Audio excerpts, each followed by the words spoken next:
Whispers beyond shadows, the haunting of Willow Street.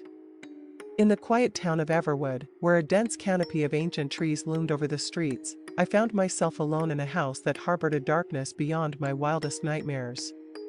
My parents had left for a weekend getaway, leaving me the keys to a seemingly innocuous Victorian home nestled at the end of Willow Street. Little did I know, the night that unfolded would etch the horrors of Everwood into the fabric of my very being.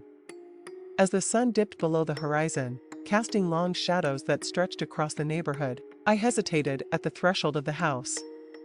The creaking front door opened reluctantly, as if inviting me into its ominous embrace. The air inside hung heavy, and a pervasive stillness settled over the rooms, amplifying the distant sounds of the rustling leaves outside. I attempted to distract myself with mundane tasks, losing track of time as I unpacked and settled into the unfamiliar surroundings. The house seemed to resist my presence, every floorboard groaning in protest, as if it held secrets it was unwilling to reveal. The walls, adorned with faded wallpaper, whispered forgotten tales that sent shivers down my spine. As the clock struck midnight, an inexplicable chill swept through the air. I dismissed it as a draft, wrapping myself in a blanket and settling on the worn-out couch. The television flickered to life, casting a pallid glow on the room. An old horror movie played, but the real terror unfolded outside the screen. The atmosphere grew thick with an unspoken dread, and I became acutely aware of a subtle shift in the air. The creaks and groans of the house morphed into unsettling murmurs, as if the very structure was alive with a malevolent energy. Unease settled over me like a heavy shroud, and the distant hooting of an owl echoed through the stillness, adding to the eerie symphony. I attempted to quell my rising fear by convincing myself it was mere paranoia, a byproduct of an overactive imagination. But as the night wore on, the boundary between reality and nightmare blurred. Shadows seemed to dance along the periphery of my vision, and the walls whispered secrets that slipped through my consciousness like elusive phantoms. A soft tapping sound echoed from the upstairs hallway, rhythmic and persistent. Every step toward the source felt like a journey into the unknown, the air growing colder with each ascent.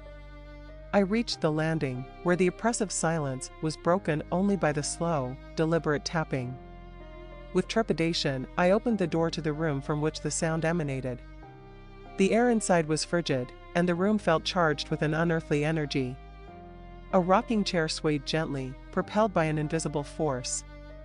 I recoiled, my breath catching in my throat as I witnessed the spectral figure of a child, adorned in antiquated clothing, sitting in the rocking chair. The child's eyes, devoid of warmth, met mine with an intensity that froze my very soul.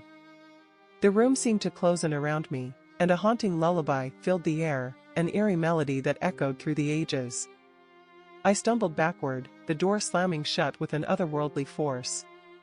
Terrified, I fled downstairs, the house now a labyrinth of foreboding corridors and rooms that seemed to shift with every step. The walls closed in, adorned with portraits of long-forgotten faces that followed my every move. Whispers, indistinguishable and haunting, reverberated through the hallways, as if the very walls were conspiring against me. In a desperate bid for escape, I reached for the front door, only to find it sealed shut. Panic set in as the oppressive atmosphere intensified, and unseen forces seemed to press against me from all sides. The air itself felt charged with malevolence, and the haunting lullaby continued its spectral refrain. I stumbled into the dimly lit kitchen, where the pale glow of the moon cast an eerie light on a flickering candle. The flame danced with unnatural fervor, casting grotesque shadows that contorted on the walls. The whispers crescendoed into a cacophony, and the lullaby reached a haunting climax. Suddenly, the room fell silent. The oppressive weight lifted, and I found myself standing in the quiet kitchen, bathed in the feeble glow of the dying candle. The malevolent energy that had gripped the house seemed to dissipate, leaving behind an uncanny stillness. Exhausted and shaken, I cautiously approached the front door. It swung open easily, revealing the moonlit night outside. The neighborhood, once a haven of familiarity, felt different.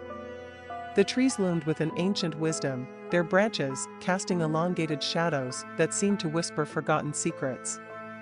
I stepped into the cool night air, leaving the Victorian house behind.